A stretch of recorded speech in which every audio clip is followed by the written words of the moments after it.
धनतेरस की कहानी। भारत त्योहारों का देश है। विभिन्न त्योहारों पर अलग अलग पौराणिक कथाएं प्रचलित हैं। इसी प्रकार धनतेरस पर भी यमराज की एक कथा बहुत प्रचलित है। कथा कुछ इस प्रकार है। पुराने जमाने में एक राजा हुए थे, राजा हिम। उनके यहाँ एक पुत्र हुआ तो उसकी जन्म कुंडली बनाई गई।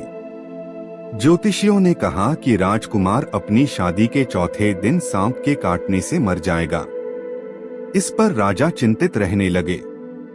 जब राजकुमार की उम्र 16 साल की हुई तो उसकी शादी एक सुंदर, सुशील और समझदार राजकुमारी से कर दी गई।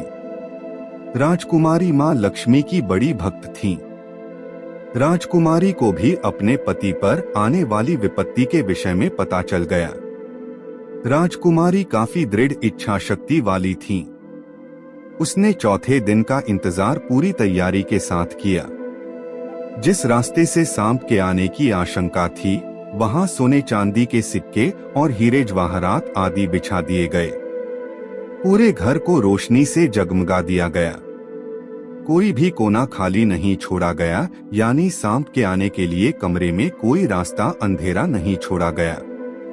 इतना ही नहीं, राजकुमारी ने अपने पति को जगाए रखने के लिए उसे पहले कहानी सुनाई और फिर गीत गाने लगी। इसी दौरान जब मृत्यु के देवता यमराज ने सांप का रूप धारण करके कमरे में प्रवेश करने की कोशिश की तो रोशनी की वजह से उनकी आंखें चुंधिया गईं। इस कारण सांप दूसरा रास्ता खोजने लगा और रेंगते हुए उस जगह पहुंच गया जहां सोने तथा चांदी के सिक्के रखे हुए थे।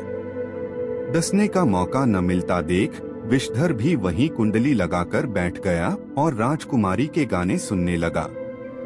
इसी बीच सूर्य देव ने दस्तक दी, यानी सुबह हो गई। यम देवता वापस जा चुके थे। इस तरह राजकुमारी ने अपनी पति को मौत के पंजे में पहुंचने से पहले ही छुड़ा लिया। यह घटना जिस दिन घटी थी वह धनतेरस का दिन था, इसलिए इस दिन को यमदीप दान भी कहते हैं। भक्तजन इसी कारण धनतेरस की पूरी रात रोशनी करते हैं। यदि आपने हमारे चैनल द पटले को अभी तक सब्सक्राइब नहीं किया है तो प्लीज सब्सक्राइब कर दीजिए।